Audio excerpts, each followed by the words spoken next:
बिस्मिल्लाहिर्रहमानिर्रहीम, अस्सलामु अलैकुम, गुड मॉर्निंग, वेलकम टू सुबह सवेरे पाकिस्तान। मैं हूं हमजा तारिक और मैं हूं आपके साथ सैयदा इकरा बुखारी। आप तमाम लोगों को जुमा मुबारक। उम्मीद करते हैं, दुआ करते हैं कि आज का आपका दिन बहुत अच्छा, बरकतों और रहमतों वाला गुजरे। और आज के दिन आपने अज़्म करना है कि आपने इंसानियत की खिदमत करनी है, क्योंकि हमजा हम देखते हैं बहुत से ऐसे लोग हैं जो बेघर हैं और मुश्किलात में डूबे हैं। तो ऐसे इंसानों की आप लोगों ने खिदमत करनी है। और हम फिर अपने आज के प्रोग्राम में आप लोगों को एक नन्ही सी बच्ची से मिलवाएंगे जो कि इंसानियत की खिदमत पर मामूर है। हाँ, और वो जो नन्ही सी परी हैं वो हमें बता रही हैं कि किस तरीके से महदूद वसाइल के अंदर भी लोगों की मदद की जा सकती है। तो ये सिर्फ बहाने होते हैं कि जी कि मैं तो खुद इतना फंसा हुआ हूँ या फंसी हुई हूँ, मैं क्या लोगों की मदद करूँ, या तो मुझे पता ही नहीं लगता कि लोग किधर हैं कि जिनकी मदद की जाए, हमें तो ऐसे लोग ही नहीं मिलते जो डिजर्विंग हो।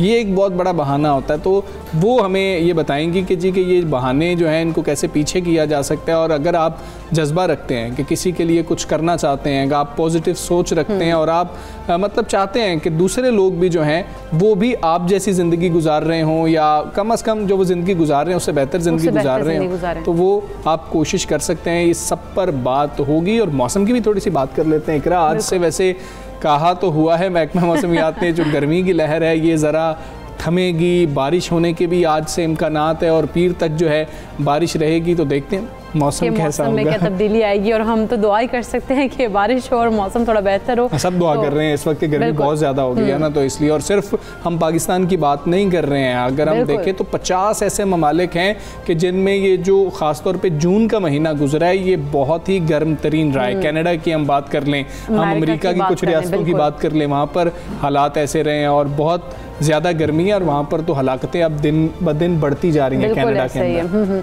लेकिन यह है कि गर्मी से बचाव के लिए हम लोगों को खुद भी थोड़ी केयर करनी चाहिए। थोड़ा जैसे गर्मी में काम निकले, अगर काम बाहर निकल भी रहे हैं तो अपने आप को ढांप के रखें, सर को ढांप के रखें, पानी का इस्तेमाल करें। बिल्कुल, पानी बहुत ज़्यादा पिएं। आप अपने हाथ में कैरी करें बोतल को, और कोशिश करें जब बाहर निकल रहे हैं तो खुद से लेकर निकलें। ये ना हो कि बाहर आपको कहीं पर धूप या गर्मी महसूस हो रही हो तो अब आपके पास पानी नहीं है, तो इसलिए बेहतर है कि अपने साथ वाटर को कैरी कीजिए। अभी हम गुज़श्ता रोज़ की बात करें तो कौमी सलामती के लिए गुज़श्ता रोज़ बहुत ज़्यादा अहम था। पार्लिमानी कमेटी बराए कौमी सलामती का इन कैमरा इजलास गुज़श्ता रोज़ पार्लियामेंट हाउस में हुआ। 8.5 घंटे तक ये इजलास जारी रहा। और इस इजलास में army chief general Qamar Javed Bajwa, DGISI lieutenant general Faiz Hamid और इनके साथ साथ DGISPR major general Babar Iftikhar भी इजलास में शरीक हुए, जबकि वज़ीर-ए-आज़म इमरान खान इस इजलास में शरीक नहीं हुए। हाँ, इस हवाले से यही कहा गया, शाह महमूद कुरैशी साहब ने भी कहा, ये पहले ही फैसला हो गया था कि वज़ीर-ए-आज़म साहब जो हैं वो नहीं आ रहे होंगे। और फवाद चौधरी साहब ने भी ये बात की थी कि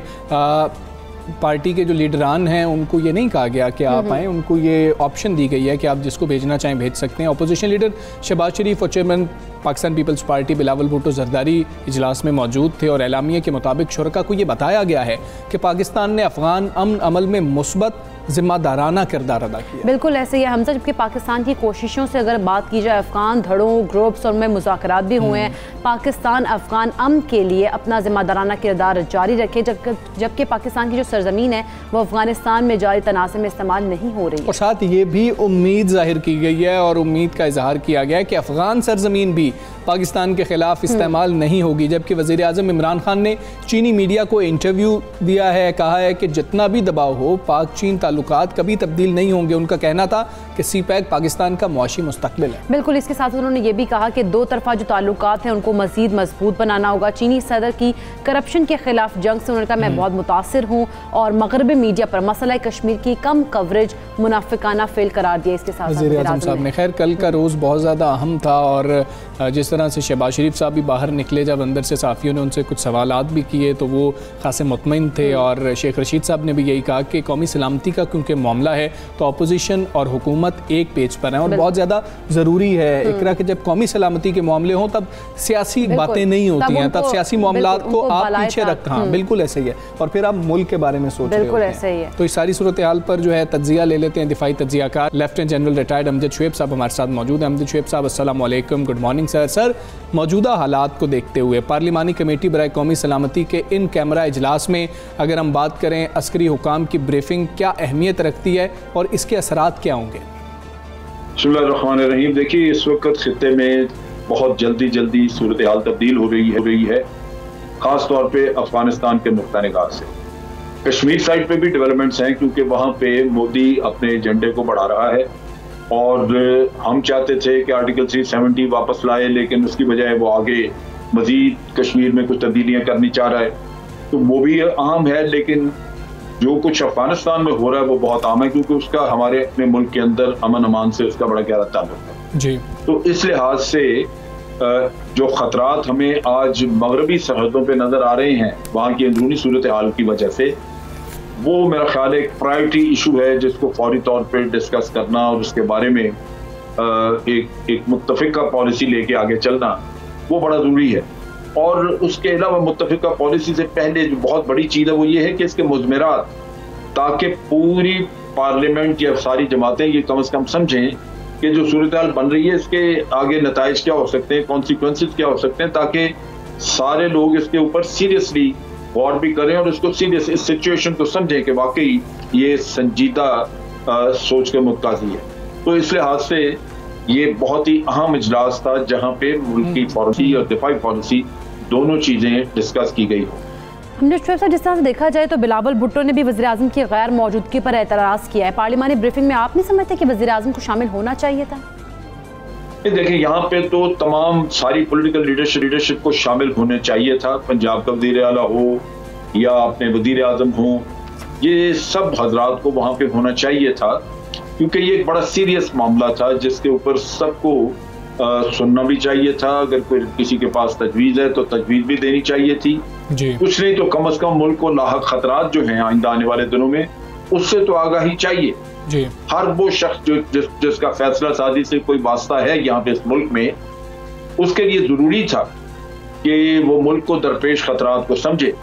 आप अमेरिका को कह रहे हैं कि हम आपको बेसिस नहीं देंगे, ठीक है ना दें, लेकिन उसके भी कुछ कॉन्सिक्वेंसेस होंगे, उसका भी कुछ आपको शायद नताइज भुगतने पड़े, वो कौम तैयार होनी चाहिए। तो जब तक आप लीडरशिप को ऑन बोर्ड नहीं रखेंगे या लीडरशिप खुद उस प्रोसेस में शामिल नहीं होगी, ठीक है, तो बिलाखिर आपको मसला होगा कि आप बाद में कह सकते हैं कि जनाब हमें तो पता नहीं था कि ये आप हमारे लिए इतनी मुश्किलात आ जाएंगी। तो ये बड़ा जरूरी होता है कि कौमी लीडरशिप जो है वो इन मामलात में, क्योंकि ये बड़े इशू जो है बड़े अहम इशूज हैं, तो इन पे उनको ऑन बोर्ड रहना जरूरी था कि सारे लोग ये अटेंड करते हैं। जिसने नहीं किया वो मेरा ख्याल मुनासिब नहीं। जनरल साहब, जो अब ये हमें सिचुएशन एक बनती हुई नजर आ रही है, क्या आप समझते हैं कि पाकिस्तान चीन और रूस के साथ खड़ा होकर अपनी अलाइनमेंट दुरुस्त कर रहा है? हमें यही करना चाहिए।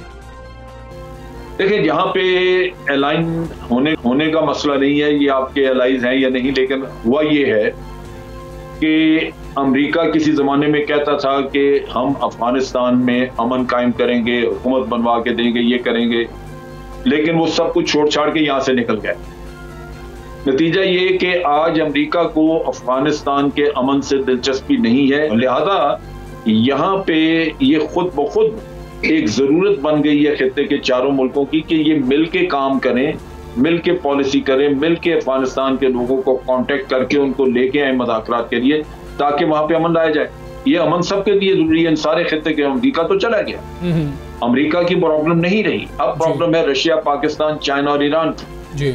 तो ये खुद ब खुद आप कह लीजिए कि एक अलायंस सी बन गई जिसके जरिए आप अब अफगानिस्तान में अमन लाने की कोशिशें करें, अगर सारे मुल्कों का इत्तफाक राय मौजूद हुआ। वरना अगर आपके मुफादात अलग अलग हैं और आपके इसका चारों मुल्कों का इत्तफाक राय नहीं बनता, तो फिर वहां पे अमन लाने की कोशिशें भी इस तरह मरबूत होंगी, आपस में मुत्तफिक नहीं होंगे, तो कोशिशें भी कमजोर होंगी। हम देख रहे हैं कि अफगानिस्तान से अमरीकी फौजों का इनखला हो रहा है, तो इस इनखला के बाद खित्ते में बदअमनी पैदा ना हो, इससे कैसे बचाया जा सकता है? देखिए, बचाने का तरीका तो एक ही है कि अफगानी खुद समझें कि ये उनके मुल्क की अपनी तबाही है, उनके अपने अवाम पहले ही बहुत तकलीफ, बहुत नुकसान उठा चुके हैं, बड़ा खून खराबा हुआ वहाँ पे, और अब उस खून खराबे से बचने के लिए उन्होंने लड़ाई नहीं करनी बल्कि अमन की तरफ जाना, और अमन जो आपस में मिलजुल के बैठ के बात करके हो। अब उसमें खित्ते के मुल्क जो है, पाकिस्तान है, वो अपने पाकिस्तान का अगर असर रसूख है तालिबान पे, कुछ थोड़ा बहुत हम तालिबान को मजबूर करेंगे कि जी वो मुज़ाकरात का हिस्सा बने।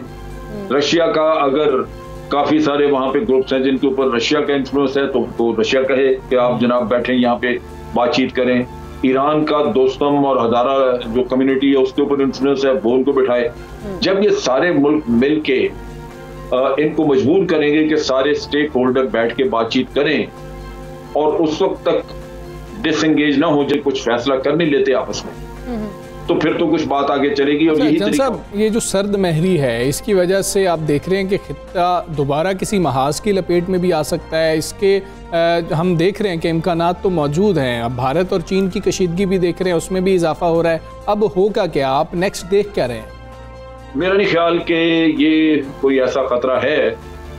उसकी बड़ी बुनियादी वजह ये है कि जब से दुनिया में न्यूक्लियर वेपन्स दरियाफ्त हुए हैं, दो न्यूक्लियर पावर्स के दरमियान डायरेक्ट जंग नहीं हुई। जो आप चाइना और भारत के दरमियान भी देखते हैं, ये स्कर्मिशेस हैं, ये बॉर्डर की छोटी मोटी जंग है, ये कोई ऑल आउट वॉर नहीं है। और हमेशा ये जो एटमी कुव्वतें हैं ये समझती हैं कि ये मुकम्मल तौर पे दो मुल्कों की तबाही हो सकती है, बल्कि दुनिया के अक्सर इलाकों की तबाही हो सकती है, अगर जंग शुरू हो जाए उन मुल्कों के दरमियान जो एटमी हथियार रखते हैं। तो एटमी हथियार दर हकीकत तो उन्होंने बहुत बड़ी तबाही से बचा के रखा हुआ, और दुनिया में जो आज बैलेंस या कुछ अमन कायम है बड़ी कुव्वतों के दरमियान, वो उनके हथियारों की वजह से। तो यहाँ पे भी वो चीज नहीं होगी। अलबत्ता ये मुल्क जो है ये अपने प्रॉक्सीज लड़ सकते हैं, कि हो सकता है अमेरिका कोई प्रॉक्सी इस्तेमाल करे, भारत और चाइना फिर भारत में कुछ करे। ये छोटे मोटे किस्से तो हो सकते हैं। हम देखें कि बदलती सूरत हाल तो सबके सामने ही है, इसमें रूस और पाकिस्तान की जो रिलेशनशिप है उसकी कितनी अहमियत है, और अमेरिका को क्या एहसास नहीं हो जाना चाहिए कि अब पहले सूरत हाल नहीं रही है? देखिए, जहाँ तक रशिया का ताल्लुक है, ये हम सब जानते हैं कि दुनिया की दूसरी सबसे बड़ी मिलिट्री पावर है। उसके पास टेक्नोलॉजी भी है और वेपन सिस्टम्स भी हैं। आपने देखा उसका S-400 एयर डिफेंस सिस्टम पूरी दुनिया में सबसे अच्छा समझा जाता है। भारत भी ले रहा है, चाइना ने भी लिया है, टर्की ने लिया है, यानी अमेरिका के इत्तेहादी हैं जो ले रहे हैं। तो उस लिहाज से अगर पाकिस्तान को कभी किसी वक्त पे अमेरिका से कोई टेक्नोलॉजी या कोई चीज मिलती थी, टेक्नोलॉजी तो वो नहीं देते थे, बहरहाल को वेपन मिलते थे, तो आज आपको चाइना और फिर उससे बढ़ के रशिया से मिल सकते हैं, अगर रशिया के साथ आपके ताल्लुकात अच्छे रहें, इतने अच्छे हों कि वो आपको देना चाहें। तो ये अहमियत उसकी मौजूद है। दूसरी बात ये है कि हम जिस खित्ते में मौजूद हैं वहाँ रशिया एक न सिर्फ एक बड़ा ताकतवर मुल्क है, बल्कि बड़ा असर रसूख रखने वाला मुल्क है। उसका चाइना पे भी असर रसूख है, उसका अफगानिस्तान पे भी है, और सेंट्रल एशिया की तमाम स्टेट्स के ऊपर उसका बड़ा असर रसूख है। ईरान के साथ उसके बड़े अच्छे ताल्लुकात हैं। तो हम अफोर्ड नहीं करते कि हम SCO का मेंबर होते हुए रशिया के साथ अपने ताल्लुकात बिगाड़।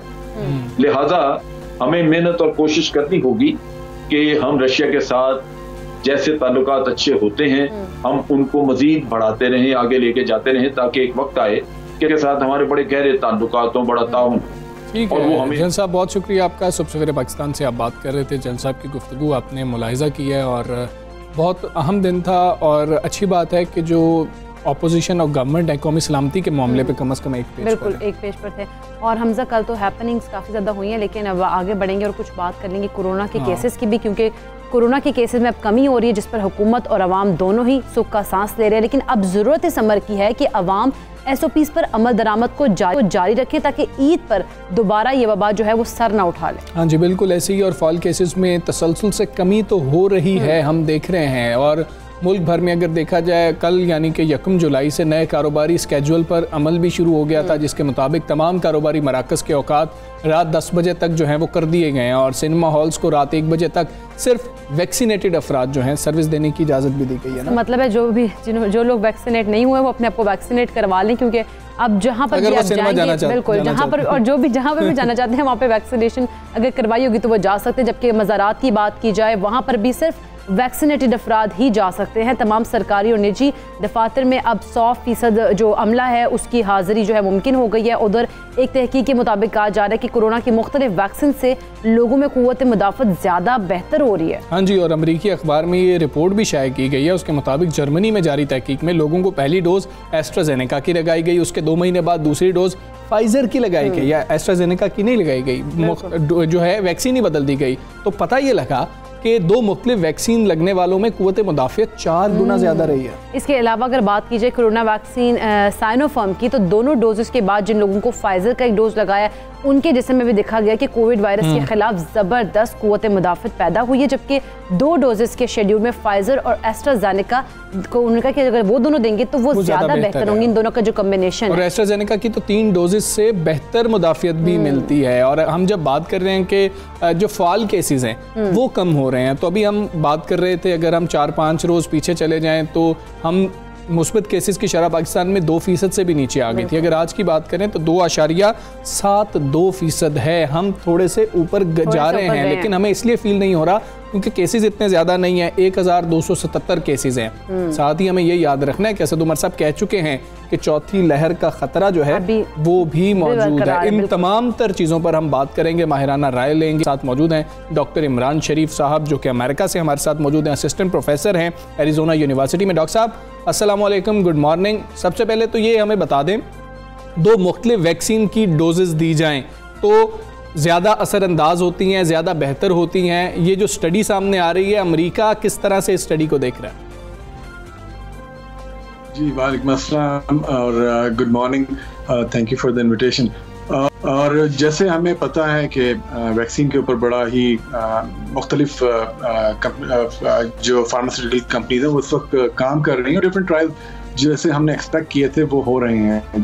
और जो मिक्स एंड मैच का ट्रायल है वो काफ़ी दिनों से चल रहा था और हमें एक्सपेक्टेड था कि इसका रिजल्ट आने वाला है। उसके अलावा बूस्टर डोज का भी ट्रायल चल रहा था, उसका भी रिजल्ट आने वाला। तो जो अभी जो कोव के नाम से स्टडी की है ऑक्सफोर्ड, एस्ट्राजेनेका और फाइजर ने मिलके, उसमें जो देखने में आया कि पहले अगर हम डोज देंगे एस्ट्राजेनेका की और उसके बाद फाइजर की डोज 4 हफ्ते के बाद देते हैं तो जो एंटीबॉडी रिस्पांस है वो बहुत अच्छा है। और टी सेल रिस्पांस जो कि वायरस को जो हमारे अंदर सेल्स होते हैं जो वायरस को आइडेंटिफाई करते हैं और उनको किल करते हैं, उसका रिस्पांस बहुत अच्छा है। तो अगर ये एस्ट्राजेनेका लगाते हैं पहला शॉट और 4 हफ्ते बाद दोबारा एस्ट्राजेनेका लगाते हैं तो वो रिस्पांस इतना अच्छा नहीं है। और फाइजर और एस्ट्राजेनेका की कॉम्बिनेशन बहुत अच्छी है और उन्होंने जो फर्दर स्टडीज अभी कर रहे हैं उसमें ये 12 वीक्स का टाइम फ्रेम में भी देख रहे हैं। उसके अलावा एस्ट्राजेनेका ने कुछ स्टडीज भी की हैं जिसमें ऑलमोस्ट 3rd डोज भी उन्होंने लगाया और उन्होंने ये भी देखा है कि सेकंड डोज को अगर हम डिले कर दें ऑलमोस्ट 45 तो इम्पैक्ट कैसा होगा। वो सारे कॉम्बिनेशन के रिजल्ट जो हमारे पास आ रहे हैं रिजल्ट बहुत अच्छे हैं। अच्छा। और बहुत क्योंकि जो दुनिया में वैक्सीन रोल आउट है आपको पता है कि है कुछ तो बहुत ज़्यादा वैक्सीन अवेलेबल है और कुछ में नहीं, तो वो उसके लिए ये रिजल्ट बहुत इंपॉर्टेंट है। ठीक है। अच्छा डॉक्टर इमरान, जिस तरह से आप मिक्सिंग की बात करें, कम्बिनेशन की बात करें, कौन से अफराद हैं जो कम्बिनेशन वाली वैक्सीन है वो इस्तेमाल कर सकते हैं? क्योंकि अगर देखा जाए किसी को एस्ट्राजेनेका लग रही है और दूसरी फाइजर लग रही है तो कौन से ऐसी शराइत है जिनको मलहूज़े खातिर रखकर इन वैक्सीन जो कम्बिनेशन वैक्सीन है उनको लगाया जा सकता है कुछ लोगों को? देखें, ये अभी तो जो उन्होंने ट्रायल का पूरा डेटा शेयर नहीं किया, लेकिन कोई इंडिकेशन नहीं है कि एक सर्टेन ग्रुप को ही ये कॉम्बिनेशन मिल सकता है। जैसे फॉर एग्जांपल अगर आप फाइजर लगी है इस वक्त और एस्ट्राजेनेका लगा है और 4 हफ्ते के बाद अगर फाइजर हो जाता है पाकिस्तान में तो आप वो लगवा लें। और इसके लिए कोई ऐसी रिस्ट्रिक्शन नहीं है कि एज की या सेक्स की या आपके कोई और हेल्थ इश्यू, इस वक्त कोई ऐसी लिमिटेशन हमें अब तक उन्होंने रिपोर्ट नहीं की है। तो ये बहुत अच्छा है इस वजह से कि अगर आप देखें कि India, Pakistan, Bangladesh, African countries जहाँ पे वैक्सीन की इतनी अवेलेबिलिटी नहीं है, और दूसरा आपको पता है कि कोरोना की जो वैक्सीन है उसको हमें -70 डिग्री सेल्सियस टेम्परेचर के ऊपर स्टोर करना पड़ता है। इट्स नॉट ईजी कि आपके पास ये वैक्सीन अवेलेबल होगी और तमाम मुल्क में ये आसानी से डिस्ट्रीब्यूट हो सकेगी। बड़े शहर हो जाएगा ये काम, क्योंकि इससे आसानी हो जाएगी। ज़रा आप लोगों के पास जो है ममालिक की बात कर लें तो अवेलेबिलिटी का जो इशू हो जाता है सेकंड डोज के लिए, उसको शायद किसी तरह से मिनिमाइज़ किया जा सकेगा। लेकिन डॉक्टर साहब एक और चीज़ भी है, अमेरिका से ख़ासतौर पे फाइज़र और मॉडर्ना के कुछ जो हैं हमारे पास केसेस सामने आए जिनमें साइड इफ़ेक्ट्स बताए जा रहे थे। अब क्या नई गाइडलाइंस आई हैं उन साइड इफ़ेक्ट्स के बाद? जी, आपने बहुत अच्छा सवाल किया। रिसेंटली जो यंग पॉपुलेशन है जिसमें हम एडोलेसेंट और 16 एज एंड अबव और बिटवीन 20 to 30 है, उसमें कुछ केसेस मिले हैं पेरिकार्डाइटिस और मायोकार्डाइटिस के। तो मायोकार्डाइटिस जो होता है उसको कहते हैं इन्फ्लेमेशन ऑफ द मसल, और पेरिकार्डाइटिस को कहते हैं जो inflammation lining of the heart. तो उसमें केसेस नज़र आए हैं और तकरीबन फ्यू हंड्रेड केसेस नज़र आए हैं। लेकिन एक अच्छी खबर यह है कि जितने भी केसेस थे उसमें कोई कॉम्प्लिकेशन नहीं हुई, कोई डेथ नहीं हुई, और वो सारे पेशेंट जो अप्रॉक्सीमेटली 305 पेशेंट्स उन्होंने एडमिट किए, उसमें से 295 पेशेंट डिस्चार्ज हो गए ऑलरेडी। तो ये एक ब्लैक बॉक्स वार्निंग है कि अगर जैसे आप 18 साल के बच्चे को फाइजर मॉडर्ना लगाते हैं सेकंड डोज, उसके 2 या 3 हफ्ते के टाइम फ्रेम में आपको ऑब्जर्व करना पड़ेगा कि उनको कोई हार्ट के सिम्टम्स तो नहीं हो रहे, तो देन आपको ये चीज़ एड्रेस करनी पड़ेगी कि उनको पेरिकार्डाइटिस या मायोकार्डाइटिस तो नहीं है। और अच्छी खबर ये है कि कोई मेजर इम्पैक्ट नहीं है इस चीज़ का, क्योंकि जब हम रिसर्च करते हैं तो हम देखते हैं रिस्क एंड बेनिफिट रेशियो। तो बेनिफिट बहुत ज़्यादा है, रिस्क बहुत कम है। यानी वैक्सीन का बेनिफिट मैं आपको खाली इस चीज़ से देता हूँ कि मंथ ऑफ मई में जो कैजुअलिटीज़ हुई हैं अमेरिका में, उसमें 1% से भी कम कैजुअलिटी हुई है जो लोग वैक्सीनेटेड थे। तो वैक्सीन बहुत इंपॉर्टेंट है, तो इसका बेनिफिट बहुत ज़्यादा है। अच्छा डॉक्टर साहब, जिस तरह से अगर बात कीजिए पाकिस्तान की, तो वहाँ पर तो 4th वेव का भी खदशा जाहिर किया जा रहा है। तो ऐसे में हमें इस जो चांसेस हैं उनको मिनिमाइज करने के लिए क्या करना होगा?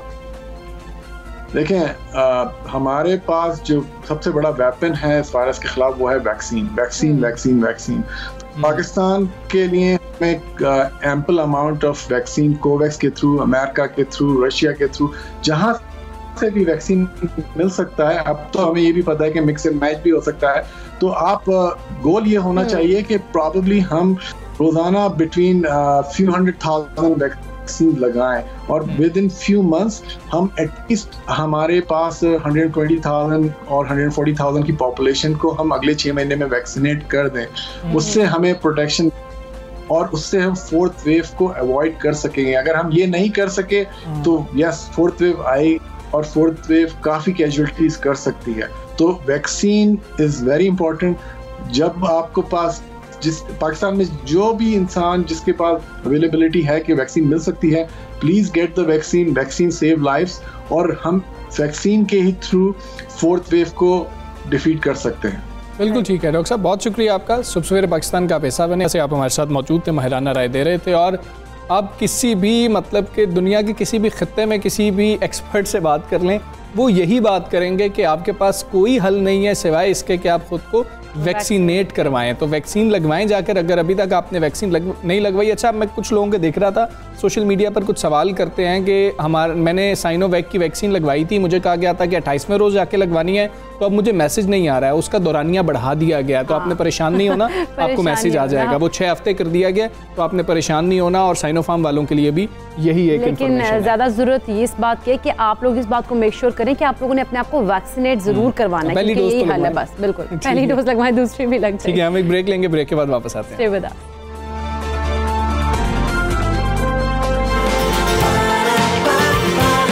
सुबह सवेरे